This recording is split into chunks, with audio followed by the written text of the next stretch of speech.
that'll obviously start? Dumb luck.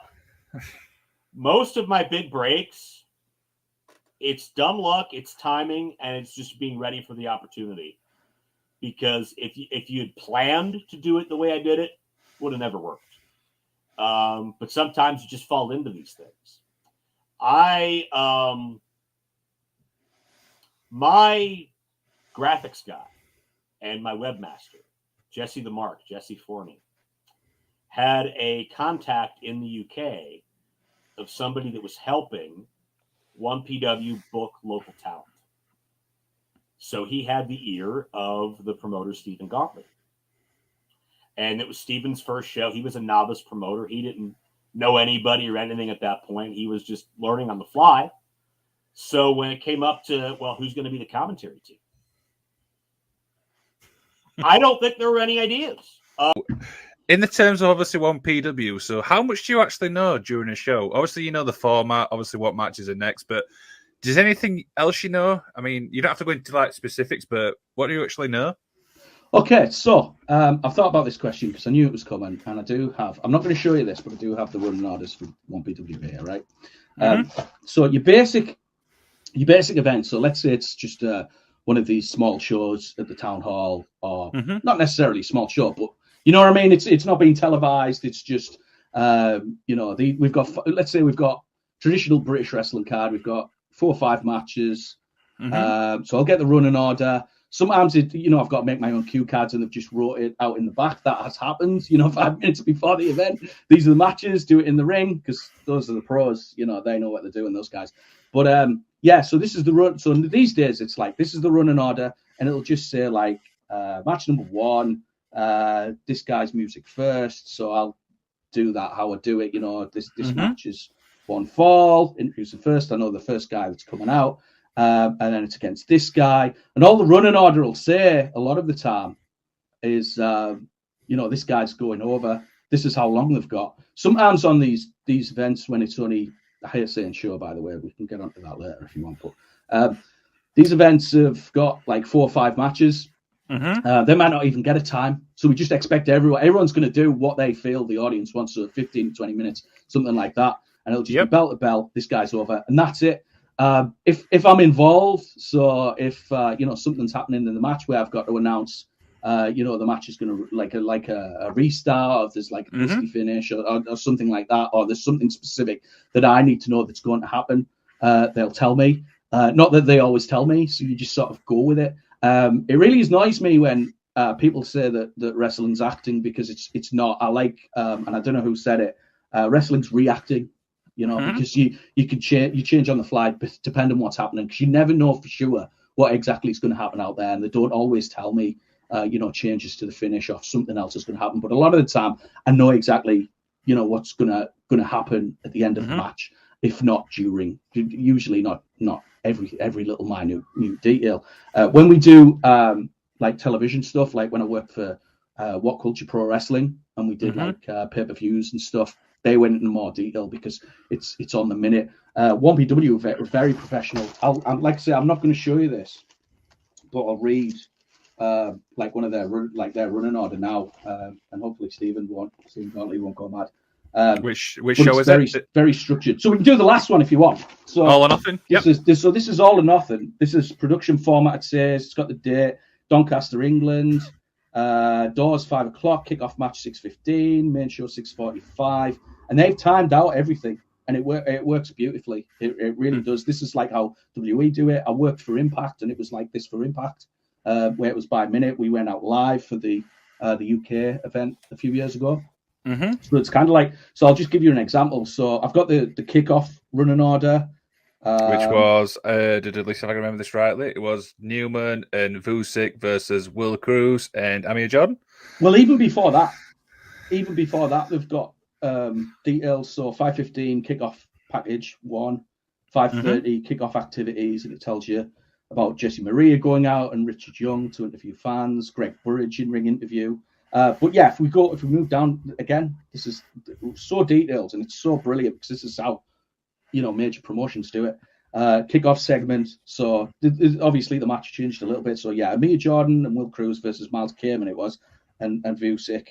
So 6:15, a Mia Jordan entrance, ring announcers music, mic up.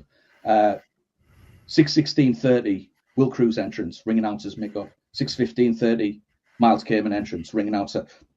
And then it's got a guide here just telling you what the match is, how long the match has got, the ring announcer, I didn't do that one, Jesse Maria, the referee, who the referee is, and the finish.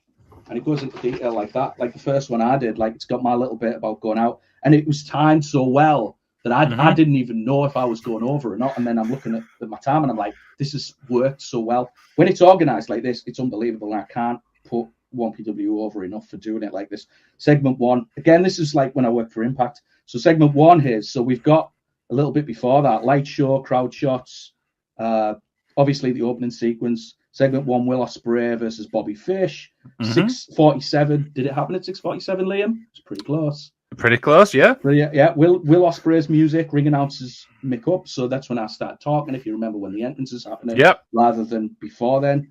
6:49, Bobby Fish entrance, ring announcers mic up. So there you go.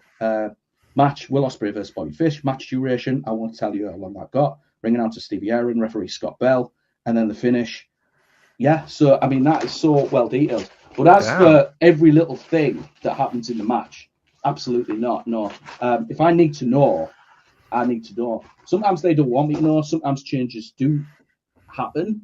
I remember being really surprised. And I'm But through those channels, my name came across his desk and we spoke. And he felt comfortable with it. In hindsight, probably a little too soon. Because I think the story of early 1PW is too much too soon. But for me at the time, God, I don't know any better, and I'm not going to say no. I'm 19, and someone's going to pay to fly me to another continent to do what I love. So, and from there, I was able to be valuable as far as contacting talent, booking the imports, the Americans, and lending whatever knowledge I could that I've been able to accrue over the past 2 years. As limited as it was, even at 19 years old and 2 years in, I was more seasoned than the promoter. So I was able to help in some ways. Obviously not always, but it was a lot of learn as you go. And I will never forget being in front of 1,500 fans for the first time.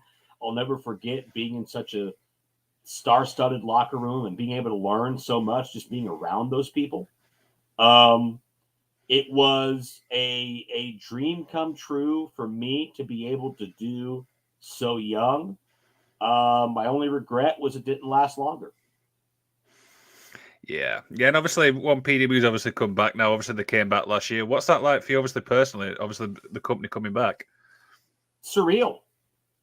It's something I never thought would happen. I mean, 1PW had been through, unfortunately, some dark days after I had left the first time and the second time. 3 or 4 different owners, a lot of turmoil and drama and lack of trust. The brand was damaged. A lot of people didn't trust those initials anymore, including fans who had been burned on advertised talent, or the events run so long and they miss their train home, or whatever the case was.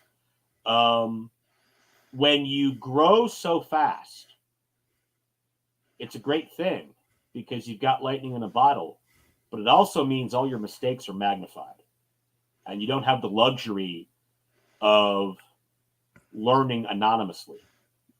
Where if I'm a rookie wrestler, I can just go to some hole in the wall building and try things in front of 20 or 30 people. 1PW is failing in front of 2,000 people. 1PW is failing on the internet where everybody can report about it in a second. And as the owners changed and as the money losses escalated, it kept failing in more grandiose fashion. So I never thought the brand would be back. And I never thought Stephen Gauntlet would be back because of the toll that took on his personal life and how long it took him to dig out of that hole. And you always hear the rumors every couple of years. Well, what if? Well, maybe. Well, we're thinking about this. But in wrestling, you don't believe it till it happens. Mm-hmm. And even then, you're about 50% skeptical. So for Stephen Gauntlet to have reached out to me, whenever it was now, a year ago, and for him to be in a completely different place mentally, professionally, and personally than he was when we first did business together, and a desire to make things right because we had not ended on the best of terms, and a desire to make things right with others and make things right with the brand, and an actual business strategy to make money rather than just throw everything against the wall and hope it works. I can't tell you what went through my mind being able to sit in this seat and voice a new twist of fate 17 years after the first twist of fate. A lot of emotions, mostly positive. And whatever was still lingering from the negative melted away when I saw the product and how energized the crowd was and how motivated the talent was. And like having 1,500 fans in your first event, it's not realistic. It shouldn't happen. It shouldn't work. But 1PW did it twice. That's special. So to see the dome and capture that energy again, and to be back there in person like I was in April, and actually see people I hadn't seen in 17 years, and see Mark Andrews, who I hadn't realized I hadn't seen in 10 years, and walk through the dome again and remember, oh yeah, this was Jeff Jarrett's locker room in 2006. This is where the TNA talents dressed, and this is where the UK talents dressed, and this is where we set up the interview set, and this is where we had the press conference, and just a flood of memories back again. And it felt surreal because it's like a dream. You never thought you'd be back home in your home away from home, but I was there, and it felt right, and it felt long overdue. Keeping fit and stuff. So talk a little bit about what goes into being a ref. Yeah, so the way I found it, if training to be a referee helped me become a better wrestler, and training to be a wrestler helped me become a better referee, because then you know where to be for certain moves, you know, ground and shoulders from a suplex. If you know someone's hooking someone from a suplex, 9 times out of 10 probably go for a pinfall, so then you know where you need to be for the shoulders, etc. But yeah, at first it was like I used to go training every week. But now I do that many shows like weekly. I don't really train as much as I used to now. But I do go back now and then and just dip my feet in the water of like wrestling again now and then. And sometimes I go to training school to help other guys who want to be referees and bits and bobs like that. Sometimes I've been up to Future Shock and helped James Greenwood out with some of the referees, what he's got going on up there. I just enjoy like at the moment it's like passing on my knowledge. I'm not going to be around forever. You know, want to make sure like there's a good pool of referees to take over, like me, Greenwood, you know, LK, when the time comes. He'd come home, like Matty lived right around the corner from me, and across the road was our very close friend Andy, and so I'd just hang out with the boys when I come home again. And to this day, like it's a friendship all three of us have kept, and I think like you get to a point where it's like, well, you know, we're lifers now, we're in it forever. But yeah, I mean, in regards to our matches, quickly off the surface, like the first time we wrestled the main event was for Eternal Glory NGW 2011, and Matty beats me for the championship. And I just remember being so proud of that match, just because we had him, like all the way through, we had him. And like the reaction when Matty won, like the fans legitimately broke through the guardrail to storm the ring and hold him on the shoulders. And I remember like crawling away and just looking back at that and seeing it. And it was like an artist being able to appreciate like people in a gallery, I guess, like watching this stuff, because like wow, we just helped make that happen.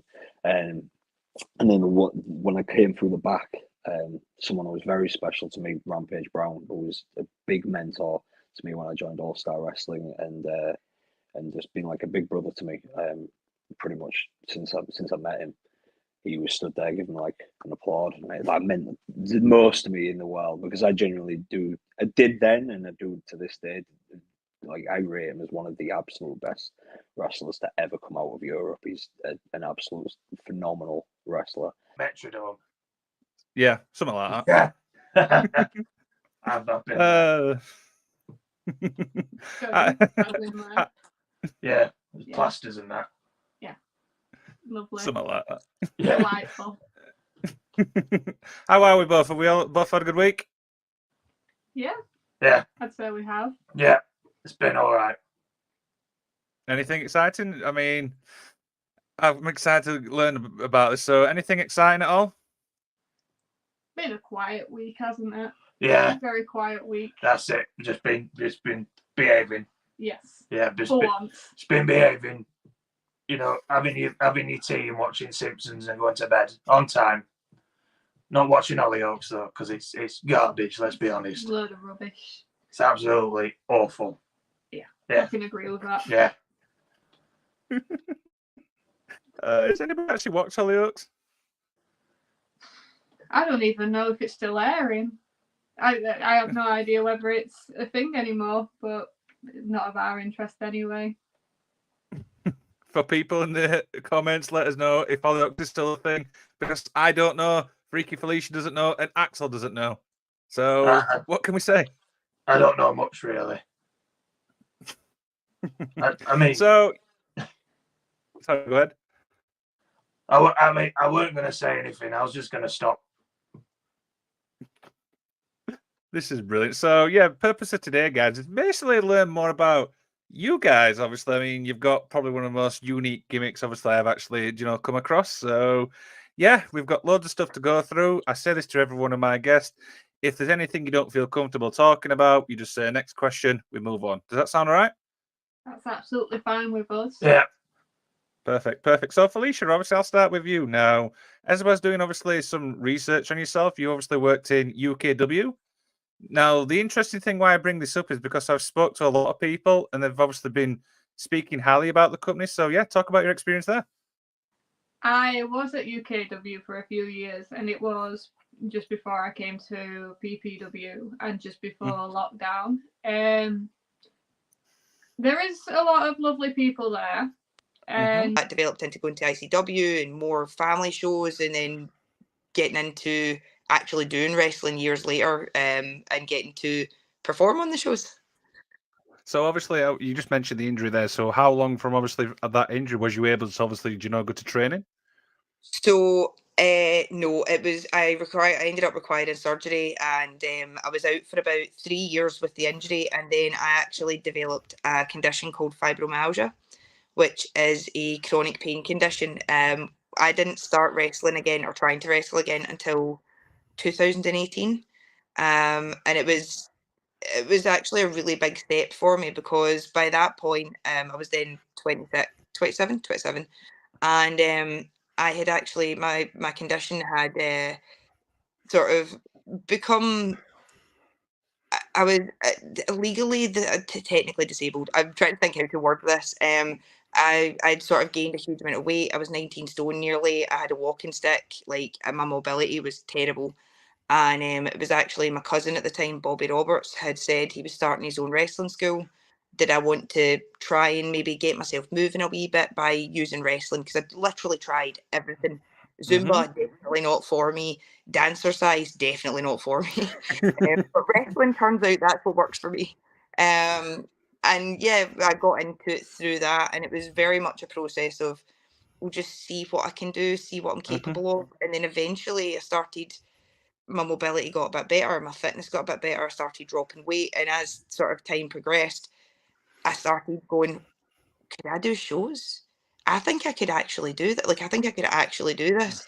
And started pushing through, and then got to the point where I could actually perform, do shows. I don't need the walking stick anymore, and pretty much, yeah, just use wrestling and something that I love to get myself back fit.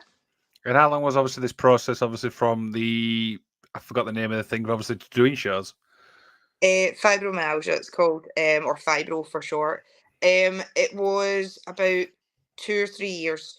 I was set to debut just before COVID, and then obviously COVID happened, everything shut down. And it really wasn't until after COVID, it was actually August 2021, I got to finally properly debut and sort of really get into things. So I think so that's 2000, like, yeah, 3 years, 3 years before I could properly, regularly do shows. And what's that? What was that like for you? Obviously, personally, going through all this and obviously being able to debut. What was that like for you personally?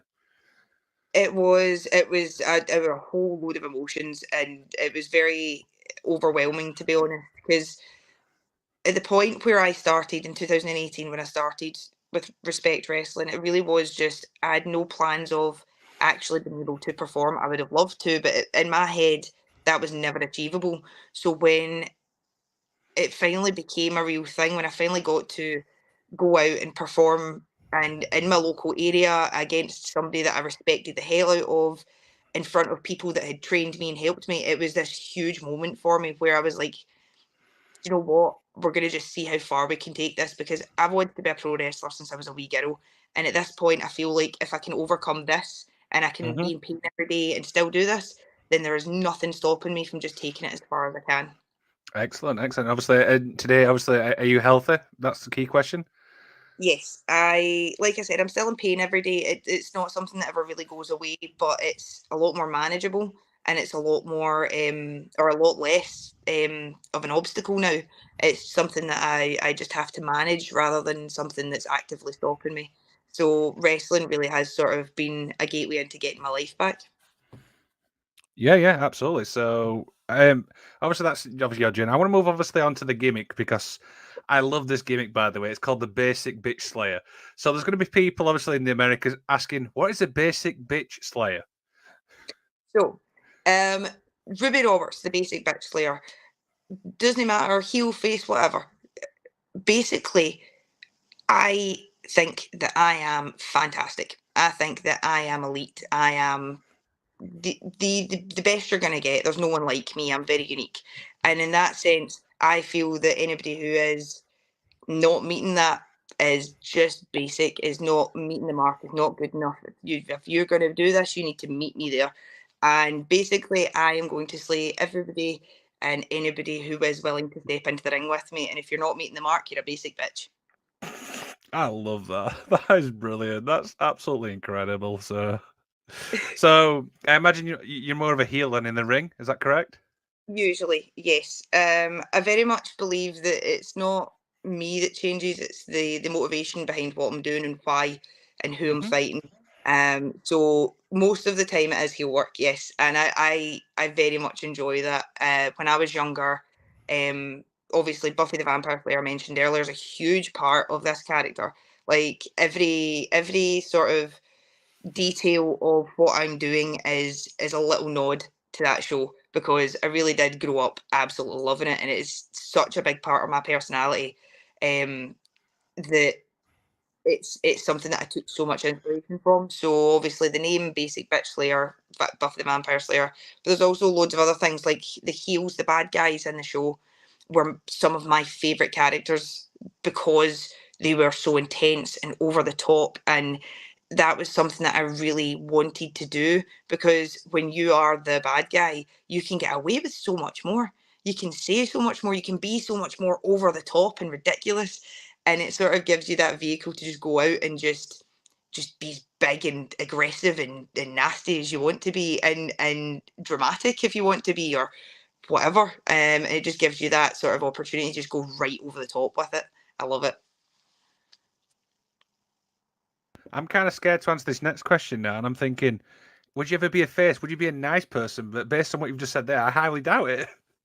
Well, so when I'm face, yeah, I'm still myself. I still think that people need to. I want a challenge in the ring. The main thing is with me, I I want to fight everybody. I want to challenge everyone, but I really want people to like make me better as a fighter. If I'm fighting you, I want it to like propel me forward. So when I'm a face, it's all about the challenge. It's all about Never one of them, but I wanted to be cool, so I was like, oh, I don't watch wrestling. I don't know what you're talking about. And then it got to it where I was like, oh, do you know what? Maybe I can still be quite cool even if I do watch wrestling. So it got to like, I was about 18, 19. I was like, oh, I might as well start telling people, mightn't I? So I went from there. But I was That's cool for like brilliant. a whole 5 minutes. And did you have some obviously wrestlers obviously you like watching? Oh, John Cena's been loved my life for a very long time. Yeah. Yes, I saw your tweet when he showed up at Money in the Bank. My I was God. really. Do you know what? It's because he's been filming around where we live recently, him and Idris Elba, and him and Idris are like my favourite people. Okay. And I was like, I said to my partner, I was like, imagine if he was at Money in the Bank. He was going, no. A lot of the time, like I travel from Gateshead, which is like Newcastle area.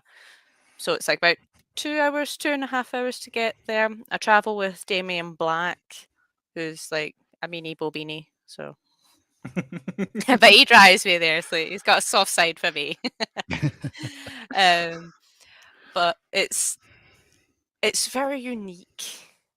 Like I love working there. I love like working with the likes of like Leonie Rose. Like can't say enough good words about her. She's a wee jobby to me, but you know, she's good to work with. They give me opportunities. I literally, unfortunately, last month I lost the UK Wrestling Women's Championship to Zaya Brookside, but you know, I kind of shot myself in the foot with that by being way too overconfident. You know, I was on a major winning streak. I was too confident, and it bit me in the ass. But I've decided that I'm going to like work my way back up the ladder instead of like invoking my rematch clause because I can do that. They give me that opportunity, but it's like, nah, I'll earn that back. It was my own fault that I lost it. So let me build it back up. It's a warm environment. Like everyone's just like so welcoming. The wrestling, it's fun to watch. Like you can watch them on YouTube. They host shows twice a week on YouTube. It's Wednesday night Genesis, which that's like Wednesdays, but I think they tend to go up on the Thursdays now, like day later, because you know I've no idea what goes into the editing and cropping and all that malarkey. I don't envy them. But they actually now stream Friday nights live. Oh. But they do upload it later on. Yeah. But it's like 7:00 Friday, and I think you can just click on the link that's like in the channel. It'll just sit there saying like ready to go live. I on think the that's YouTube it. channel. Yes, it's UK Wrestling TV. I believe that's the channel. Right, I follow it, you know. Like I watch it every week. Like just show support, and plus I just genuinely really enjoy it all. It's loads of fun, and I also get to have like loads of snacks. Mr. Isaac, you got a question? Yeah, I was just curious. Have you ever worked in the U.S. before?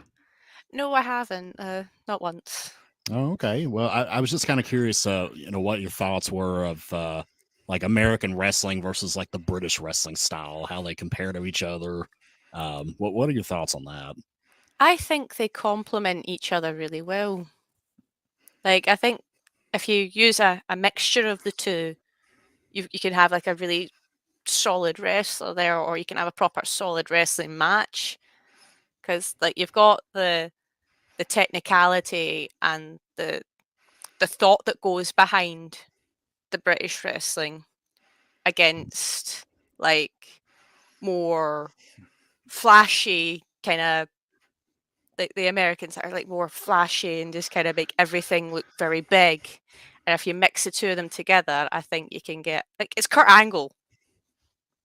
You know, you basically get Kurt Angle, who is like the best wrestler who ever lived, fight me. Oh, he's a great wrestler. He's definitely up there. That's for sure. Absolutely. Yeah, I mean, Best I think it's cool how, and again, I'm not like a huge aficionado of British wrestling. I've watched quite a bit of it. I like how a lot of like strong style elements kind of starting to come into play in British wrestling. A lot of like Rev Pro working with New Japan and everything. I think that's really cool. I like That's sick. I love Japanese wrestling as well. Awesome. So you mentioned obviously earlier on about Leonie Rose. Now you've obviously faced each other in GT Ministries as well as UKW. So yes. So talk about obviously because you've obviously got a big feud going. Go ahead and talk about working with her. Well, in GTM, I'm a bit more grumpy because I swear Leonie steals my stack. I speared the biggest guy in there to take him out. Nice. And then me and Momentum had a little sequence in there which ended with me hitting my finisher on him. Mm-hmm. And I love Momentum. I mean, he's a bit of a dick. If you need to bleep that out, bleep that out. But oh, we're good. He's got so much talent at such a young age. Mm-hmm. But if I do get in the ring with him again, I am gonna throw some shots because them kicks they did work well for some MMA fighters. That's for damn sure. Wow, absolutely, I love that. Mr. Isaac, back to you. All right, and I'm reaching towards the end of my list here, but I'm just kind of curious, and this is kind of a big one. This might be kind of hard to answer, but where do you see yourself in 5 years as a professional wrestler? Do you think you're going to be with a major promotion? Do you have like a preference of where you want to be? Well, obviously, it's a goal. I think most wrestlers either want to end up in WWE, AEW, New Japan, Impact. I'm not setting the bar up too high for myself, but in 5 years, yes, I could see me sent in a big promotion. But as of now, it's just working as many places as I can get in, collecting as many titles as I can get, and just raking in the money. Yeah. I'm loving it. The best part of this is just raking in the money. He's just hitting the nail on the head. There's so much. It's brilliant. Oh, dear. Yeah, I think that's a good answer, man. And I'm pulling for you, since I've had a chance to talk to you man to man here. I'm a fan now. I'm going to follow your career, and I want to see you in one of the big leagues. Definitely. Of course. Yeah, so I've got a good thing. Have you got like any pre-match rituals? Have you got anything like, do you psych yourself up before you go out for a match? Do you like get the crowd obviously on board as well, or anything like that? Before I go out, I tend to pace Gorilla. Mm-hmm.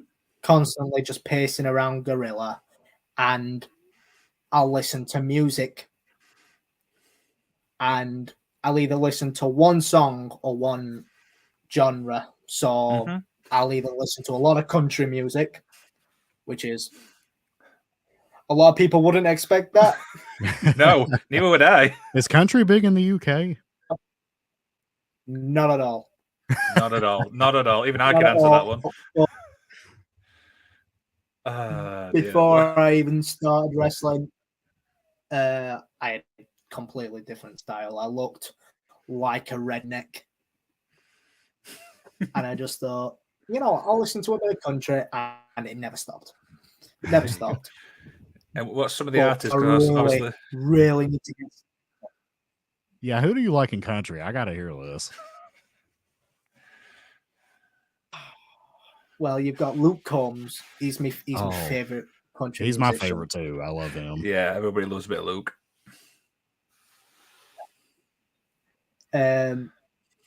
I love John Denver for Country Roads, obviously. Oh yeah. And a classic country musician, Dolly Parton. Can't go wrong with a bit of Dolly.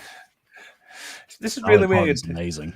Oh yeah, absolutely. You just look like the type to listen to Dolly Parton before you go out and literally kick somebody's head off. I just cannot see that. But it's just, I guess that's so unique to you. I guess. Oh, it works. Trust me. But one song I definitely listen to if I need to get hyped up for a big match. No One Will Survive by with Tommaso Ciampa's entrance music. Nice. That's a good one. Yeah, that is an absolutely great song. It hits a different way, and it's just like if I'm going into a title match or someone I really hate, like I did in the no disqualifications match with Jacob Reed. Mm-hmm. I had that blasting on for a good hour before I went in there. Oh dear. So are you actually obviously friends with many wrestlers, or more acquaintances? Like in the backstage in the locker room, I've got no tensions with anybody. Yep. I don't try and start fights. I'll be a smug bugger. But it's like what they say, like John Moxley says it best. Can have all the respect in the world, but you step into that ring, respect's out the window. Yeah, it's you're like in you're a there different you're in person. there to win. Yeah, absolutely. I think that's well said. Have you got any more questions, Mr. Isaacs? I've got loads. Well, I'll just throw in one more kind of impromptu here.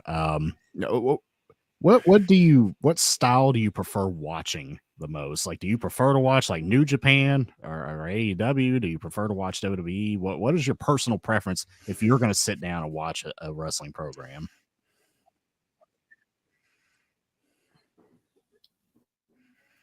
If you would have asked a few months ago, I would have said 2019 AEW.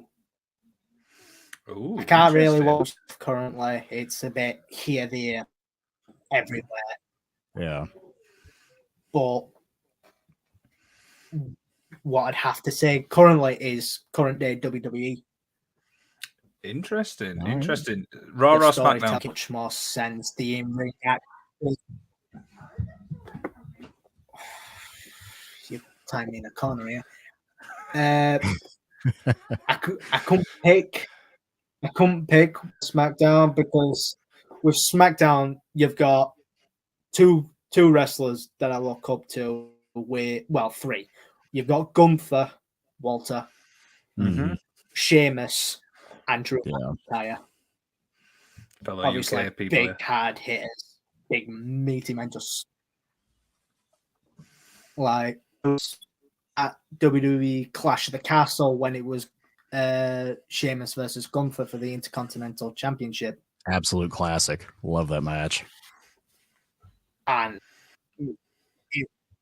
it was unreal. And I was basically by the walls of the arena, so quite far back, and you can hear the chops from there. Oh, wow. You were there. Nice. Wow. They weren't muffled or anything. It was it was a hard-hitting match. Hard hitting. Yeah. But then I'm loving the work of Seth Rollins and Austin Theory currently on Raw. Austin Theory's getting more of a chance to show this more aggressive side, and it seems to work for him quite well. So I'm enjoying WWE. Interesting. What do you reckon to the Bloodline thing? Because obviously that's been the main one for WWE over the past few years.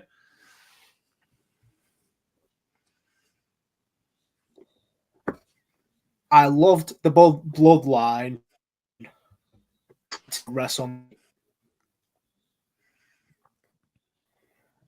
I'm not a big fan of unifying titles. No, me neither. Yeah.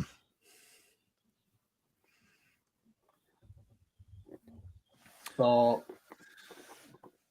I love what Sami Zayn's doing with the Bloodline. It's bringing more character to the stable. It's refreshing it, and I'm looking forward to seeing where that goes. Yeah, absolutely. We said it obviously on a past episode. We feel like Sami Zayn's brought so much to the bloodline. It's made it more watchable. Would you agree with that, Mr. Isaacs? Yeah, definitely. And I have to ask Sebastian here. Do you think they're setting up Sami Zayn versus Roman Reigns at WrestleMania? Do you think that's the direction they're going here?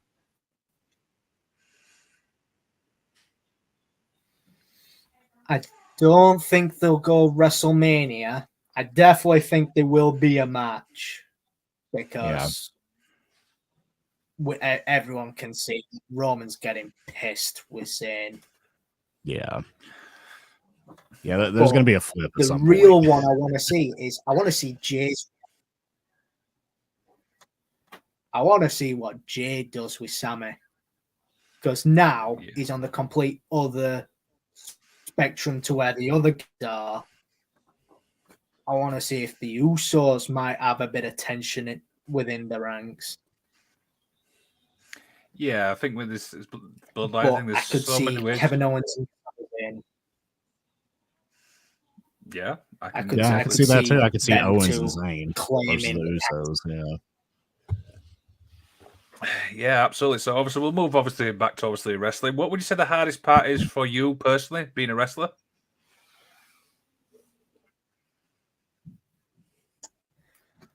Oh, balancing all the aspects. So like with being wrestler, I have to train multiple days a week. I have to go to the gym. I've got shows, and then I've also got work that I have to deal with. I've got college coursework that I have to complete, and within my social life, I don't tend to go out as much. But when it comes to this industry, you have to make sacrifices if you want to succeed.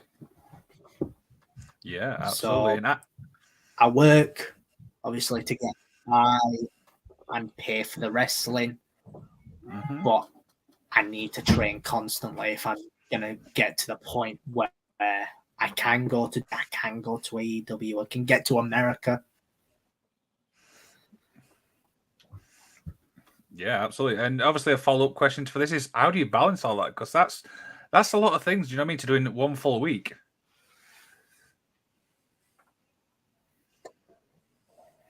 It ain't easy, that's for sure. I train Monday nights in ring, I train nights in ring, and then also on Wednesday nights we've got Genesis Ignite, which I'm on relatively every week, not necessarily every week, but I'm always there just in case with my gear ready. If they need me to shoot, I'll shoot. And then I've got to hit the gym every other day. Whistler. Yeah, absolutely. I've got to hit the gym every day, making sure I'm in condition. Yeah, I mean, Mr. Isaacs, I mean, that probably, I mean, I don't think I could obviously juggle all that. Could you? No. I juggle enough in my life anyways, but if I tried to fit in like wrestling training and like performing at night after working all day, oh man, I don't know if I could do it. So I mean, you guys are tough as nails to be able to do this. Yeah, absolutely. And imagine that's really draining, obviously juggling all these. Yeah, obviously there's some days where you only get a few hours sleep at a time. Like whenever I was to wrestle on a Friday night, I'd have to work a 12-hour shift, 5 till 5. That Friday, then go to the show, then come home about 10 o'clock, 11 o'clock, then have to be up for 4 o'clock to get to work at 5 o'clock again. There's them days like you're knackered, you're falling asleep in the locker room. But this was morning, and I'm riding my bike home. It's about a half-hour ride, and I get to this. I'm in this bike lane. There's other bike riders there, and this guy's turning into the parking lot. And so he waits for me, but the other guy thinks that he's waiting for him. And as I go by, he runs me over. Oh, wow. And my ankle is facing the other way. And so it's like completely like broken in like 3 spots. And I'm going to need a rod in there. And so I get surgery. They rushed me to the hospital. I'm in there for a couple days. And I find out that I have cancer. Wow. And it's been there for a little while, and it's on my kidney. And so I'm freaking out. Not only have I got a broken leg now, and it's got a rod in there, I'm learning to use crutches and all that. Now I find out that I have cancer, and I'm really trying to. And they put me back at home, and I'm really trying to work through this. And it's this dark time. I'm like, God, where are you? And I don't really see him too much. And I'm like, I had a friend overdose. He relapsed and overdosed and died. And I was like, I prayed. I was like, God, I can't have one more bad thing. I can't have one more bad thing. Please give me something good. And the very next day, I'm kind of sitting having a coffee, and my phone rings, and it says Vancouver Canucks Sports and Entertainment. This is the hockey team in my town, and they're telling me I won a contest for helping in the community, and I end up going to meet some players. I get to some autographs and all that kind of stuff. And my relative was in town, and we went together. And it was like God had answered a prayer. Not only that, so that was just kind of like where it started to turn for me. And got surgery. They removed the cancer. And not only that, is I got a bunch of money for getting hit by a car. Nice. So now that's pretty much my retirement fund. And like I hadn't had a doctor or anything before that, so now I got a doctor and all that kind of stuff. And it's almost like the car hit was for my own benefit. And I couldn't see it because, like, if I hadn't been hit by a car, the cancer would have been growing and to a point where but they were able to catch it early. And it really birthed this thing that we have here in F and Wrestling. And I wanted to like have a community where we would kind of like you, where we have a family. Yeah. Wow. I love that. That's certainly God working in mysterious ways, isn't it? And what you've shown there is you've shown the hindsight. So in the moment you're thinking, I've just been hit by a car. This is terrible. My ankle's broken. Oh, now I've got cancer. This is terrible. I've got cancer. And then God's like, no. Wait a second. Yeah. You can remove it. It's early. If you hadn't been hit by the car, this wouldn't have happened. You asked you prayed, you asked, this has happened. And so we don't find that out until after the fact, you know? And I think that's why us sharing our stories is really important, because when we're sharing our stories, we go, well, this is what was happening to me here. But then God stepped in, Jesus stepped in, and this has now happened here, because we've got the hindsight. We've been through it. Yeah. You know, and so that encourages people, that inspires people, that makes them think about it a bit differently. It gives them some solace in their own moments of pain and grief and sorrow and whatever else is going on, for them to go, well, actually, is there a good thing coming? Is Jesus just waiting for the right guy to come into my life, or waiting for the right thing to happen? Well, you know the story of the gates called Beautiful, right? Yeah. So that guy was, people lose the context of this because he was healed by Peter and John, right? But Jesus walked by him every day. Yeah. That's what people don't really put in context. It wasn't his time yet. Jesus didn't heal him. So he must have been like, I'm never getting healed. But then Peter and John come after Jesus has gone away. So it's like it was building up and his moment was there. Yeah. Gareth, you were speaking about, obviously, your favorite story from the Bible. Yeah, so there's this one story where there's this paralyzed guy in a city, in a town, and Jesus has gone to the town, and he's in a house, and he's chatting with like the Pharisees and the scholars, the vicars of their day, and this guy's out there in the street, and actually his friends try to get him in the house, and they can't get in because it's too full, and then they climb on the roof and literally kick the roof in, lower this guy down to Jesus, and put him in front of him, and the guy gets healed. And I always imagine him kind of running back and going, "Hey, I'm healed, remember me?" Like sharing his story. But actually, what I love about that story is the fact that he needed his friends to bring him into contact with Jesus and to put him there and for him to be healed. And so when I go back over my story, like I have so many guys who I can point at and go, actually, he came and spoke to me and introduced me to Jesus. He came in to be a part of my life to help me deal with my stuff and help me get healed from my past or whatever else. And so I'm really keen to have not only those guys that I'm helping, which, you know, those are the guys at the academy, the people who attend the shows, people who are kind of part of just my everyday life. I've got a whole bunch, like my own disciples, if you want to call them that. And then I've got my guys who are above me that I go to, that I'm like, okay, I need help from you too. So I've got like, oh man, I'd say maybe 16 to 20 different mentors from different spheres, some in politics, some in PR, some in business, some in charity, some in ministry, some just guys who are just really cool, doing crazy stuff. You know, and that to me kind of keeps me fed, but then makes me able to then feed others as well, which is, I think, is a really cool dichotomy to have.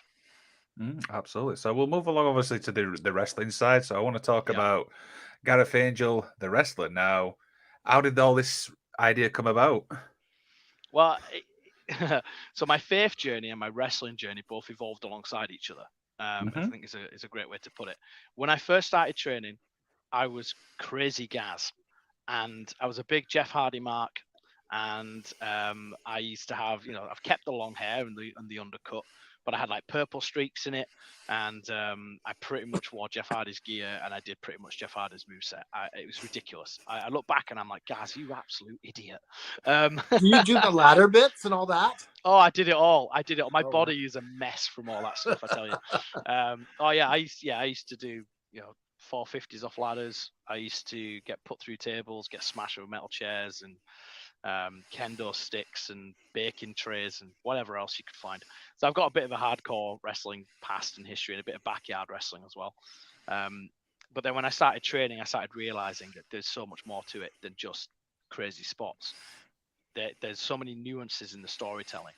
And so Crazy Gaz as a character, there was no storytelling to be had. It was pretty much just a lunatic who showed up and just did whatever. I was like, kind of similar to like Darby Allin. Who's Darby Allin? He just shows up and does stupid stuff. If you're a Darby Allin fan, I'm sorry, I'm not a big fan of his. So you're looking more to do the Bret Hart thing now? Less so Bret Hart as well. I think Bret Hart was a very technically sound wrestler, told stories in the ring. I'm kind of more like your John Cena, Roman Reigns, CM Punk, The Rock kind of storyteller. I've got it on the mic. I can get a crowd to do what I want. In the ring, I don't have to have a flashy moveset to emote from people. I get some of the best reactions most shows that I'm on, and I'm not doing ridiculous stuff. I'm doing very so more stuff. Like Jericho then. Yeah. You could relate to Jericho as well. Triple H even to a degree. Like he's technically sound. He can do some stuff, but he doesn't need to be flying off ladders. He doesn't need to be doing stupid things. But whenever he does, it feels more special. You know, so whenever I do get into a casket match or a last man standing, and I can pull out like some of my old hardcore wrestling because I'm proficient in it, it's cool. It's like, oh, actually, Gaz is showing the dark side. Angel's going a little violent. Oh, this is interesting. Isn't he supposed to be all about faith, love, and honor and respect? Now he's all about like, oh, okay, he's getting aggressive. Oh, hang on a second, he's showing a different side. So I kind of bring all of that into my character. So I've had to evolve it over time to, yes, I quote scripture. Yes, I pray with my opponents. Yes, we've kind of toyed it with the religious aspect of who I am, trying not to cheat and trying to be kind of, you know, a clean wrestler in that regard. And having guys like try to make me cheat, being like one of the storytelling devices we can have. Both Jack Johnson and Disciple recently at GTM have like offered me a weapon and gone, have a free shot. And I've gone, I'm not going to do that. And, you know, kind of But Disciple does have a shot coming, I tell you, because he put me on the shelf. But that's another story for another day. And so kind of using those devices. So the Gareth Angel character then became about, well, how do I do something different in wrestling that is more so about me as a real person?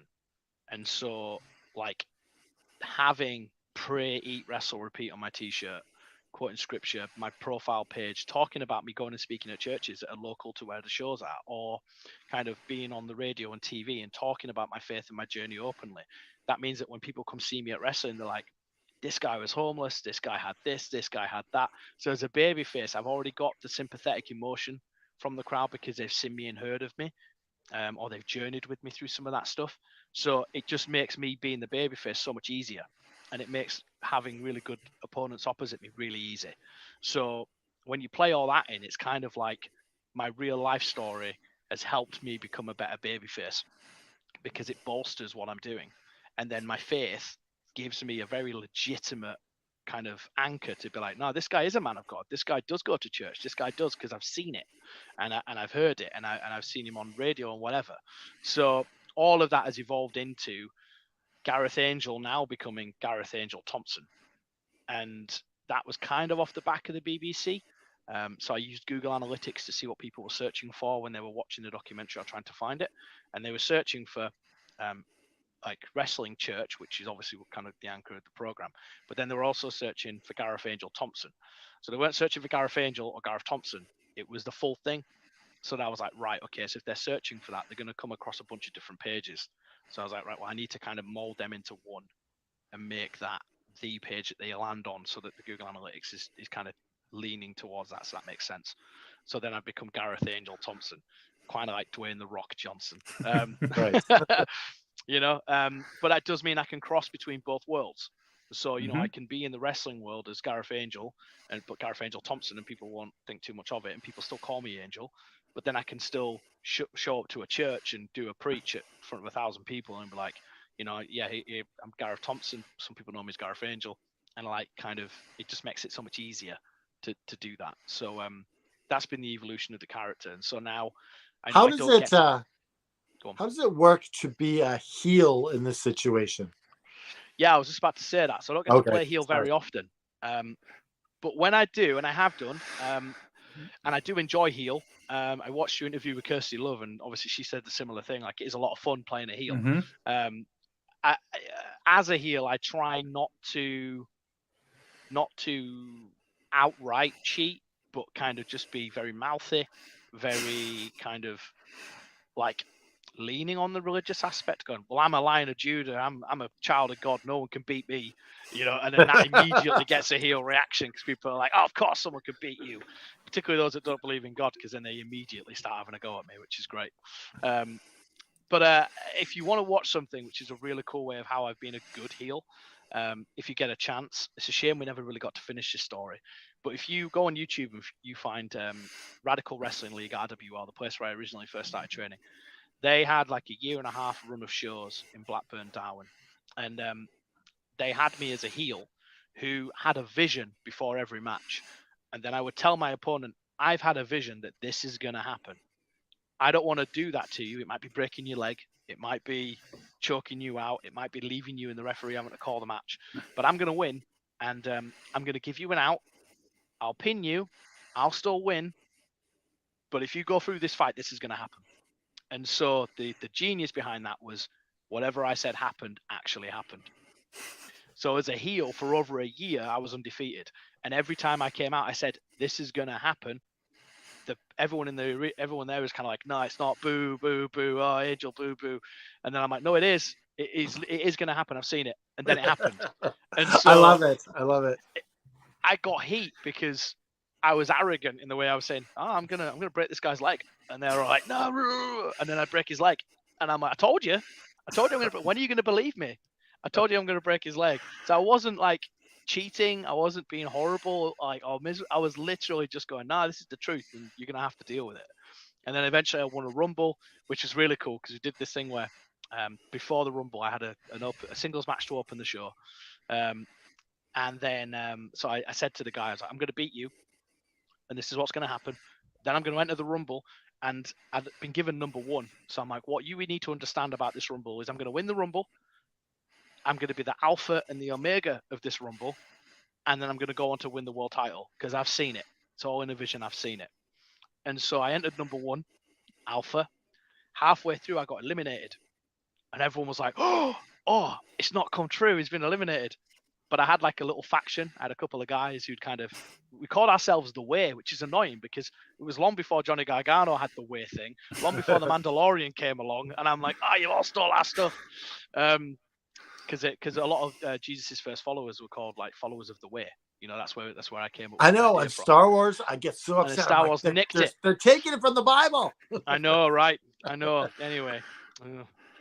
So the storytelling is dead now. But anyway, so halfway through, I got eliminated, and at the end, number 30 was one of my followers.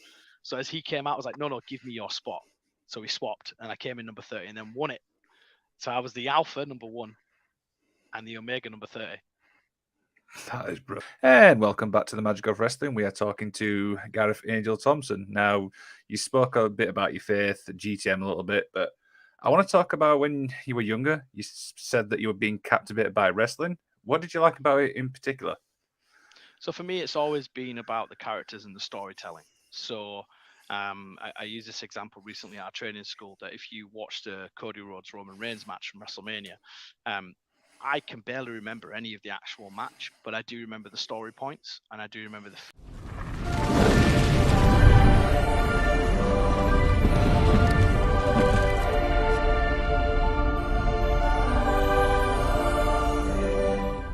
feeling. So it was kind of validated to me that, again, it's often less so about what you're doing in the ring and more so about the emotional journey of the audience. So I used to love